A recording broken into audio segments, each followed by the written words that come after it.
LeBron James has made 3 or 4 layups in the last 5 seconds to win those games. Are we talking about jump shots to win games? He made 1 against Orlando, and then check what happened about in the Chicago next games. What about Chicago last year? That was a playoff game. That was one where so that's two. That was where his coach called another number because his coach David Blatt knew he was not the guy. Did they not just call John Paxson's number 93? Okay, I'm going to get to that. Does that look like that was called for Jordan? Jordan? Steve Kerr play also, but here's the point. This is already over, and both of you need to get completely over this because just as the Tom Brady, Aaron Rodgers discussion and quote-unquote debate was offensive to Tom Brady, this is offensive to Michael Jordan, and it should be, which is why his daughter tweeted the other day with a big N-O that there's no debate here. N-O, get over it, it's over. You guys can't undo what your man LeBron James already did and didn't do in postseason play because his resume is too permanently stained already with personal playoff disasters that he'll never catch a man who went 6 for 6 in his NBA Finals with 6 Finals MVPs. And let me ask you this. I'm just going to run through a few of them. I'm just going to hit the lowlights here for LeBron James.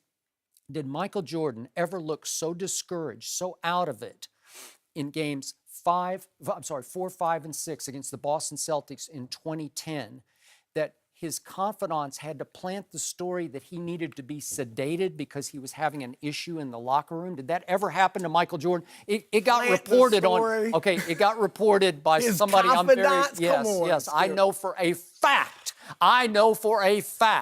I think I'm more plugged in on this story than you were on that story. That's what happened, and that got reported. Did it not get reported that he was sedated? It got reported, but that is confidence. Okay, well, I know where it came from, and I'm sorry that's what happened because I know exactly who the source was for that story. I've heard that story, but I don't. That happened to LeBron James, who went up 2-1 with a monster game at Boston Garden on a Friday night that I closely watched, and then 4, 5, and 6, he just, I don't know what happened. Disengaged, disappeared. I don't know what happened.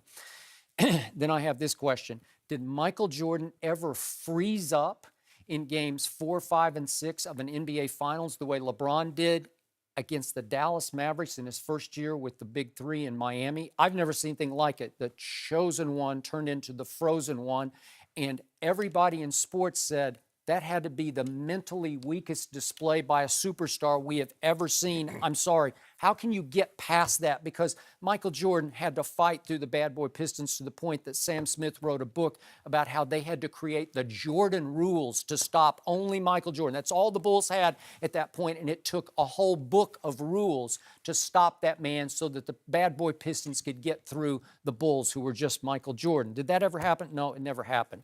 So then did Michael Jordan need Ray Allen to save his legacy? Because he was about to fall to 1-3 in the NBA Finals because we're talking about what I think is the unclutchest superstar ever in postseason play. LeBron James fell apart down the stretch of Game 6 as they were about to be shot out of the playoffs by my San Antonio Spurs in Miami. He had 3 shockingly unsightly turnovers, unforced errors in the last 3 minutes of Game 6.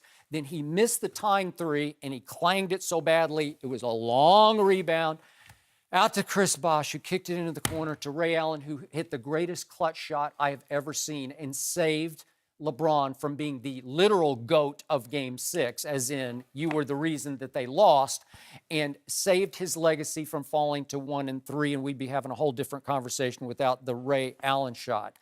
And then have you ever seen coaches dare somebody to shoot 3-point shots in NBA Finals? Because that's the Popovich way, and we talked about it earlier in the show. LeBron is a below average, and I'm being nice about this, 3-point shooter. In fact, of those qualified X shots in the postseason, he's the worst ever postseason 3-point shooter. And he's also, by his standards, a pathetic free throw shooter. And he's constantly, to me, taking 3-point shots to avoid going to the free throw line where he has to stand alone and make high pressure shots that he can't make. He's just not he's a 74% free throw shooter, which is way beneath his dignity. He should at least be Michael Jordan's 84%, and knowing LeBron, he should be a Larry Bird, Magic Johnson 88 or 90%. Well, he just should be. He doesn't shoot as well. I mean, he's not the greatest shooter. Okay, all right. And then we get to my Spurs blew LeBron James' Heat, it was his team, off the floor in a finals by a record margin. Did that ever happen to Michael Jordan? I don't think it ever happened. And then did Michael Jordan need Draymond Green to call him the B word? Has any superstar ever been called that word in a game? That's where you're disqualified from the Jordan discussion. He got called the B word so audibly by Draymond that Draymond got suspended for a Game 5 back in Oakland, and you even admitted the other day, it completely flipped the series, right? It reopened the door for the Cavs to climb out of a 3-1 hole. Then Bogut, their only rim protector at that point, their one who started anyway, I know they had Festus, but he got hurt and could not play in Games 6 and 7. Super highway to the basket opened, and God bless LeBron, he had 3 terrific games, won the MVP, and they climbed out of the hole.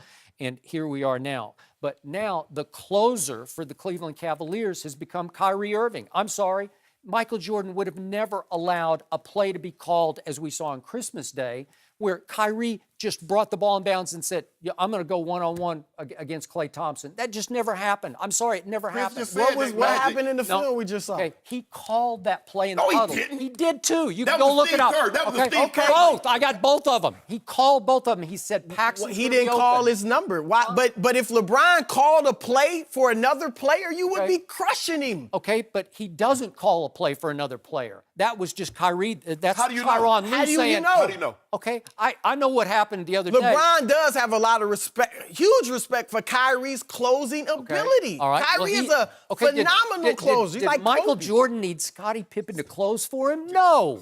No. Scottie Stop Pippen it. is Didn't 1/10 close. It's over. Scottie Pippen is 1/10 the offensive player of Kyrie Irving. But before we go, Skip keep mentioning Game 6, the game that Ray Allen saved them. LeBron had a triple-double. They were down 10 points entering the fourth. LeBron hit 4 threes. He scored or assisted on 22 of the 30 points they scored. He's missed the third quarter. That was in the fourth quarter. That was in the fourth Shannon, quarter. He just said fourth quarter. unraveled. He In that unraveled game? down the stretch. Hold on, Yes. Skip, sometimes a unraveled. great player makes a mistake. 3. A bad 3. play. All right. He's saying here. We here, have to leave it there, but I Triple-double. think the bottom line is we all know that LeBron is not catching. We don't know nothing. That's Courtney all Love. there is to it. Oh, what are you What are you talking about? That's it. I said it. It's over. Chris, thanks for It's joining okay. us.